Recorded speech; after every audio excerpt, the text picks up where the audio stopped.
Hi, everyone.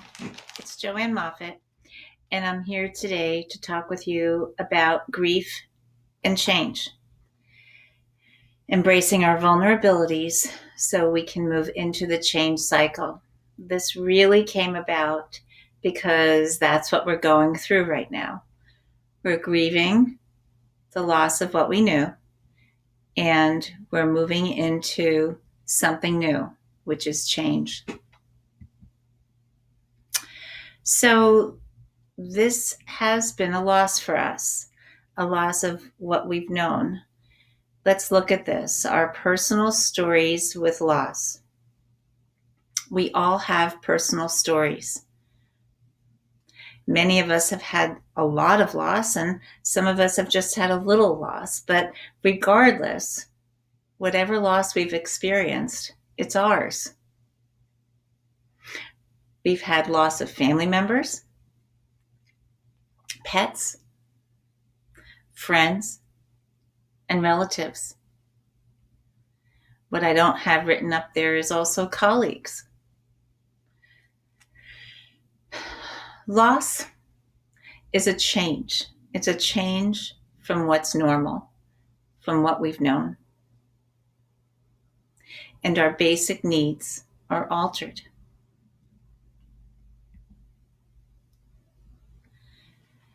So, some of you who've seen me present before know that I like Brene Brown. The book that I'm referring to here with Rising Strong is called Rising Strong. And Brene talks about rising strong as we rise from our falls and we face hurt in a way that brings more wisdom and wholeheartedness to our lives. That is really, something that may be hard to hear right now because we may not be feeling so wise. But let's go through this a bit together. The how of this, the how of how we get into that, new wisdom is a transformation. It's a transformation from what we knew to what we can be.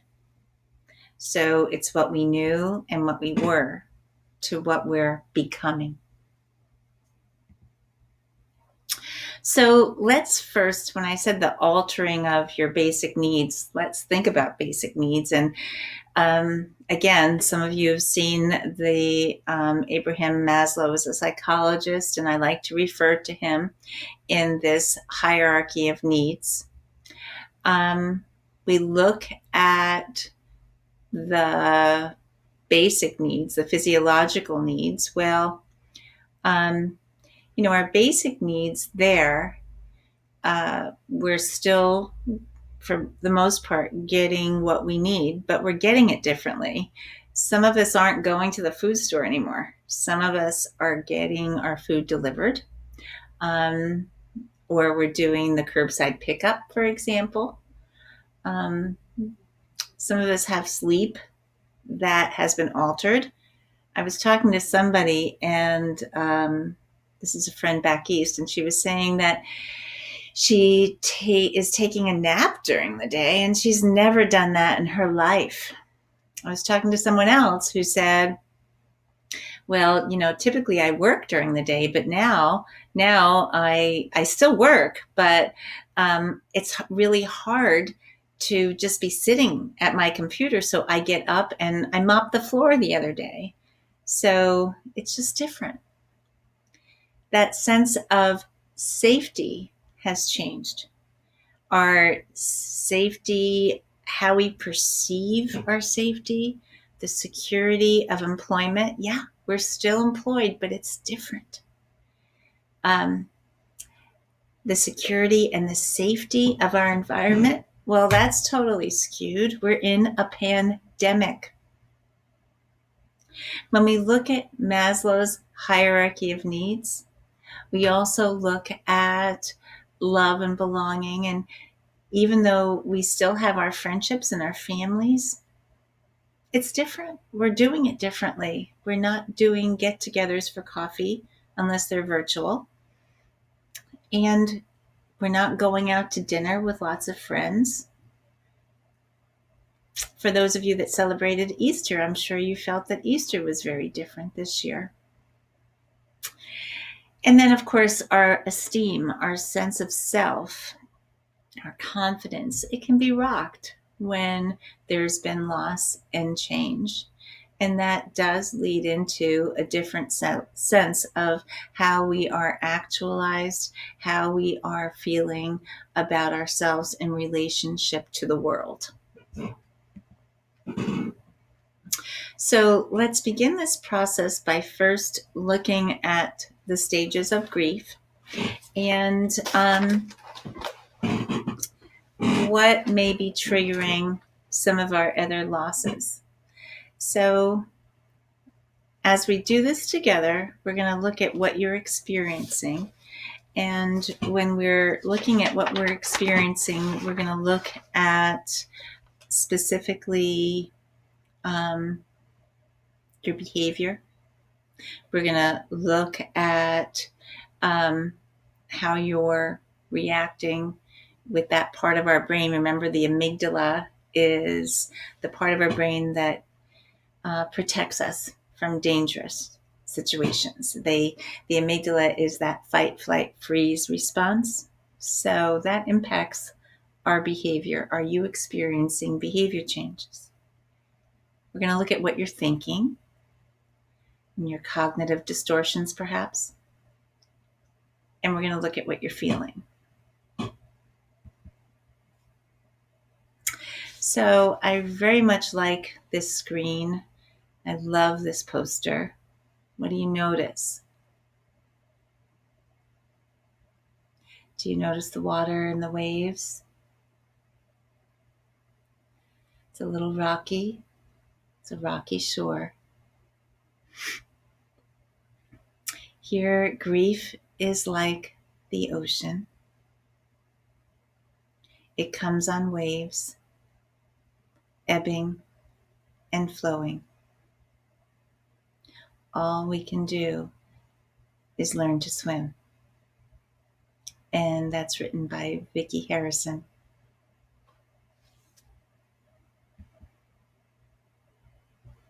So you've probably heard of Elizabeth Kubler-Ross. So Elizabeth Kubler-Ross wrote this book on death and dying in the early 1960s, or actually mid 1960s, sorry. And as an undergraduate social work student back in the 80s, I read that book, of course, and she is still an acclaimed expert, even though she has passed, on these stages of grief. When we look at the stages of grief here, you can see, and I'm going to use my little arrow, that there's energy on the bar graph here and the progression of the stages of grief going that way. And when we look at our energy in that first stage of denial, this is where, we're not believing that this can really be happening. And we then go into, and there's a lot of energy there, right? We're just moving along like life is what it is. And then there's the anger stage, typically saying things like it's not fair. And we start to have a little bit less energy here. Then we go into bargaining, where I'll do anything. That's where we hear the what if statements. Less energy, and then really depleted when we get into the depression stage. And then there's the acceptance stage. You can't change what's happening. And notice that when you're in the acceptance stage, your energy is back to where it typically is. You have more energy. So, how do we get there? First, let's look at these stages together. This first stage is denial, and we look at grief. Yeah. We look at grief as, you know, this isn't happening to me. Everything's okay. What are your words? What are you saying? I have to tell you a little story really quick. Is personal. When this pandemic first started, I was very cautious and really giving my family messages of please take care of yourself. You know, make sure you're following the CDC guidelines. And I have a niece who's like a little sister to me, and she lives and works in New York State, and she had said, well, the media is what's making this bigger than it is. Boy, was she in denial. She's not there anymore, I'll tell you that. But that's that first stage of grief, of denial. What were your words? What have you heard yourself saying? And in this stage is when we use that coping strategy of just kind of numbness so we can get through. Remember, we had more energy. We had more energy when we were in denial. So we were just getting through. We were doing what we had to do. Oh, yeah, we can stay home from work. That's okay. We can stay home. It'll just be a couple of weeks. Our goal during that time was to just get through each day. We're just going to get through each day and it'll be okay, because we know we're going to get back there. We're going to get back to work. I'm going to be seeing everybody soon. The positive aspect of denial is that we still have that energy. So we can still be, and our basic needs are still being met. We're still eating right and doing what we need to do. We're still sleeping right. And so we're getting stronger. And with that strength, we can begin to feel more emotion. So it kind of is like a jet propeller, in that denial propels us into moving into the other emotions. And that emotion of anger is something that is that second stage of grief. And it's something that we, as I have here, it's a very common emotion. We're all used to feeling angry, all used to feeling that. But unpacking the anger can bring up some vulnerabilities. What does that mean? Well, the first part, as I say here, anger is typically directed at someone or something. So it might be directed at the district for making us do it this way, or at, something political, or, our government, or our state, or the CDC. But as we really begin to unpack it, and how, this pandemic is affecting us as a culture and society, and our children, our students, it can bring up our own vulnerabilities. We may try to suppress it, just stuff it, and internalize it. It may make us get into the fight, flight, and freeze responses. And we're going to talk about this a little bit more with the change cycle, in that when you're doing the fight, flight, and freeze, when you're angry, you may be, more argumentative. You may be, that's that fight response. You may be flight, doing the, avoiding, or just keeping yourself so busy. And you might do freeze, where you're just not allowing yourself to be emotionally available. You're isolating. So The caution with the internalizing aspect of anger is that it can cause you physiological pain, that psychophysiological pain, that's mind body symptoms. That's where you can start to feel stomach aches and migraines.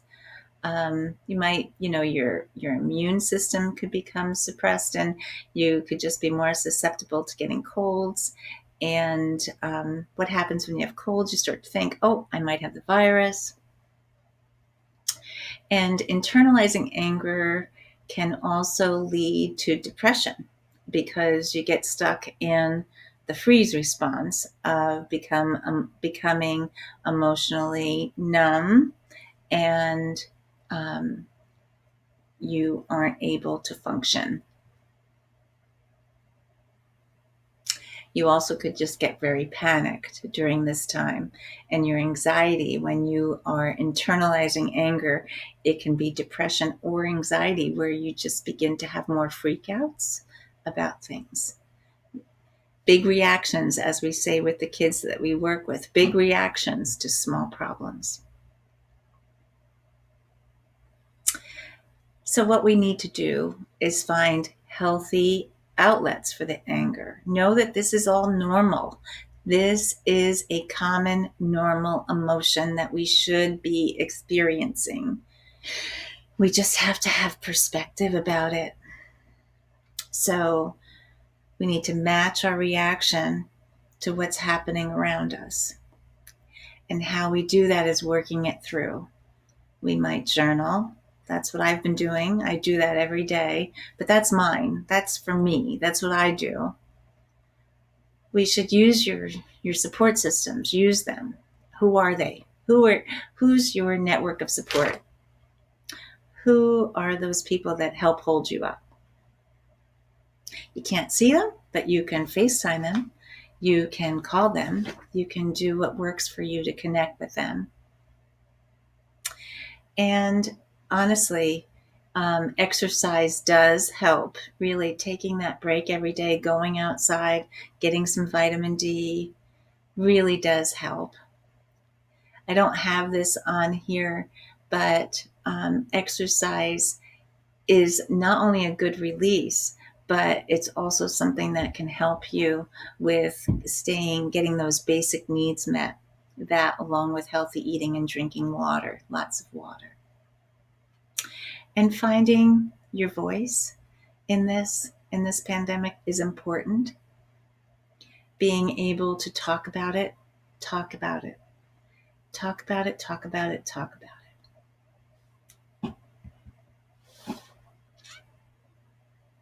The next stage of the grief process is bargaining. And in this stage, this third stage of grief, remember that on that energy cycle, it was where we're starting to wane in our energy. And this is important for you to know that we don't just go from one stage to another to another. We can ebb and flow. We can go back and forth. And in doing that, know that you may be feeling okay one day and angry another day, okay one day and bargaining another day. So this is where we try to make a truce with the event that's causing the loss. So, we've maybe heard people or even ourselves try to minimize what's happening. I know that I've done this. Like if I wear a mask, I can just go ahead and be, doing what I need to do. But, I have to still be following the CDC guidelines. I can't just wear a mask and go back into work. I can't do that. I have to be doing the social distancing. I have to be following what the protocol is. But I like to bargain. This is where, bargaining is where we try to negotiate our way out of the loss. And unfortunately, we can't do that. It's a sense of feeling stuck. When we feel stuck, we try to get unstuck. That's normal. Again, this is a very normal thing to try to get unstuck. The next stage is the depression stage. And this is where our attention is on that new reality of, I can't bear this. And again, emphasizing that this is a normal response to loss. So this is kind of where I've been lately. So I need to really take a breath and talk with you in an even voice, but know that this is really normal.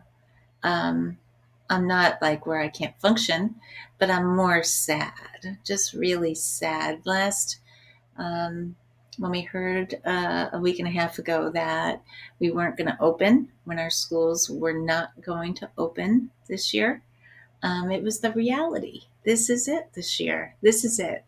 And not seeing those kids' faces for the rest of the year, that's sad. It's really sad. Not being with our colleagues for the rest of the year. It's really hard. It's hard. So this is a very normal response. And when you experience depression, you need to look at what your behavior is. And we all feel it in different ways. And we can all function and still be feeling it. We just might have less energy. Our sleep patterns could be impacted. Our eating patterns. Someone I know was talking about how she goes into the kitchen and just grazes, and there's all these little memes on social media right now about, gaining weight during this time. So that's important for you to be aware of your eating patterns. If you hear yourself saying or acknowledge the thoughts of it's never going to get better, that's that fatalistic thinking, and it's okay to feel all this stuff, but you need to share it. Sharing helps to get some perspective, and that's what you need to get out of this. Moving from depression is into acceptance. And when we have acceptance, we can accept that new reality. We're sad. We've had a lot of loss, but we're okay. We've got some new norms, new ways of doing things. I bet you never thought you'd be doing this right now, right? We have to listen to our needs. What are our needs today? And we need to recognize that we will evolve through this change. We're going to have new learnings, new connections, and new patterns. But remember, only when you feel your grief can you move on. Going through this grief process is the only way that you're going to be able to feel a full range of all emotion. You're not going to be able to feel happy or joy if you don't allow yourself to feel anger or sadness. You have to be able to get through and feel everything, even though it's uncomfortable. So we're going to find some meaning. How do we move forward as we grieve? That's the question, right? We hold on to that which we know, our love and our passion for the work we do. That's why we show up every day, right, with the kids, because we love that. That's our passion. And we're going to still be there in a different way for now. And we're going to embrace change. So let's look at what the change cycle is. As we look at the change cycle, I found this on the internet, and you guys are the heroes, right? You're the heroes. The cycle of change, or hero's journey. Nobody said you were going to have to do this, but you're doing it. And you're a hero. You're being brave. You're taking on new stuff. So, what is this? When we're feeling grief, we go through all those different stages of grief, and simultaneously we take on change. So we're going to look at the change cycle that we have here. We're going to look at how it feels stable at first. Remember, it felt stable when you're just in denial. And then it feels stressful as you start to feel feelings and do the bargaining. You feel that chaos. And then as you move out of depression, you get a sense of renewal into the acceptance and that new stability. Let's see how we do it. First, let's look at our place in the change cycle. I have a quote here from Albert Einstein's daughter, Annie, and she says, "My mind cares because it can. My heart cares because it must." Some of you have maybe heard about the left side and the right side of the brain. The left side of our brain is that logical side. That is the knowledge. I can. My mind cares because I can. That's logical thinking. The right side of our brain is our emotional side. That is where we say, my heart cares because it must, because I feel.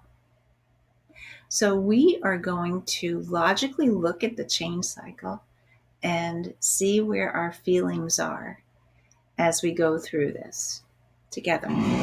So we look at the change cycle. We're going to look at stress, chaos, and renewal. With stress, there's that loss and doubt, chaos, discomfort, and renewal, discovery, understanding, and integration. And I want you to know about this change cycle that I'm referring to. You probably have seen on the news Dr. Tony Fauci, and he first became prominent in the field of public health back in the 80s with the pandemic of AIDS. So, I looked at, having lived through that crazy time period. I mean, AIDS is still here, but there's a lot of medications. And when it first came about, there was a lot of discussion on caregiving and stages of grief and change. So I looked at the change cycle that became prominent back then. And I'm going to show you this little sheet, which I don't have on your, oh, there you go. It's straight. I'm going to see if I can get it up there a little bit more. But this is all new to me too. I'm taking on new learning, but I'm going to go through this together. Just letting you know that it comes from something and that is valuable and has been used. So let's look at loss, which is stage 1 of the change cycle, where we're feeling the most stress. And when we think about, feelings of grief, as we move in our grief cycle, this is where we begin to move into that feeling stage of anger and bargaining. We have feelings of fear. Our thoughts are cautious and our behavior can be paralyzed. Remember, our brain with the amygdala is beginning to kick in, where once we're going through denial, the stress is making us fearful, and our amygdala is saying, oh, I'm going to protect you.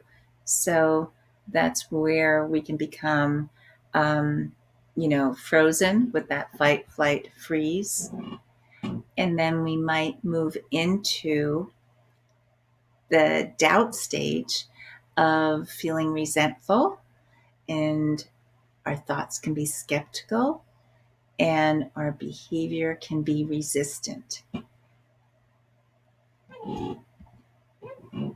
Discomfort in this cycle of change is where we are, that stage 3, where we're experiencing that chaotic feeling, that chaotic chaos of anxiety, panic, confusion, and our behavior's not productive. It's hard to focus when we're feeling anxiety. That free-floating sense of uncertainty, of, again, fight, flight, freeze, where we're getting perhaps more argumentative and lashing out at others instead of at in a productive, healthy way. We're just lashing out. That's really anxiety. When we move into that 4th stage of change, and think about that for you, that's where discovery, where you're beginning to get feelings of anticipation. You're becoming more creative in how you get things done, and you're getting more energy. So it's almost like there's that light coming out. You're seeing the light out of the end of the tunnel. You're beginning to see that you're anticipating that you can take on some new stuff. You're getting more creative in how you're doing your day, and you have a bit more energy.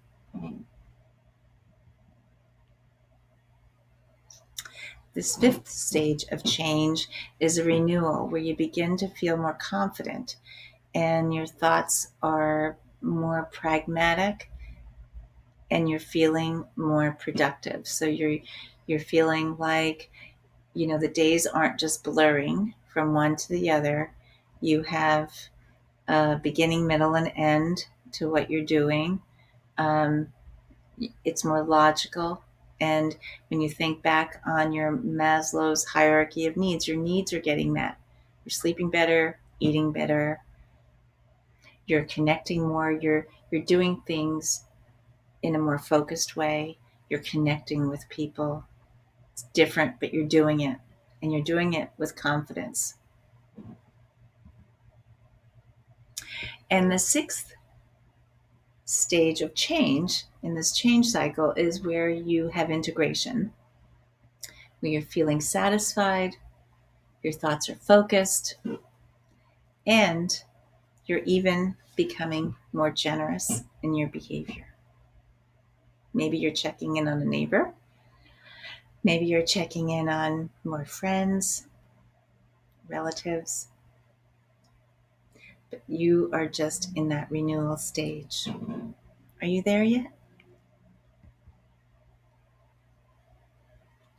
So living with loss and finding balance with change, it's hard. You have to recognize your feelings. You have to own them. You need to be able to receive support. Some of you are so good at giving support, but hard. It's harder to receive support. Recognize the negatives and the positives. Yeah, there's so much negativity right now, but there's also some positives with this. I've been listening to stories of positives lately. Every day I try to hear those, and even for myself, I'm not trying to be Pollyanna or make lemonade out of lemons, but quite honestly, what we need to be doing is looking at what is it that is happening that's a good thing now. Maybe you're finding some balance in working from home that is new for you that you never had before. Maybe you're connecting with someone that you hadn't connected with in a long time. Regardless, you have to find your own path. This is your journey. And then you have to move forward.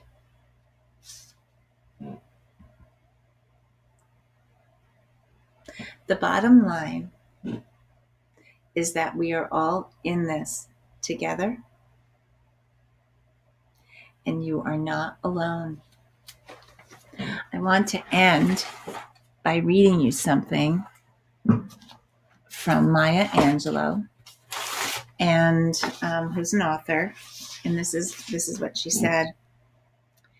You may not control all the events that happen to you, but you can decide not to be reduced by them. We're not going to be reduced by this, Marysville. We're not. We're not going to be reduced by this. We're going to move on. And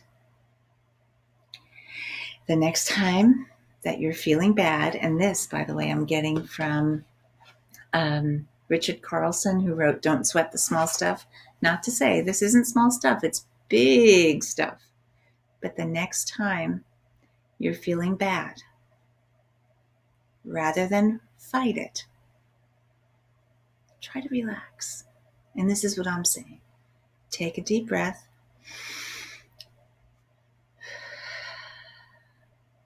Recognize where you're at in your stages of grief, where you're at in the change cycle. Give yourself grace.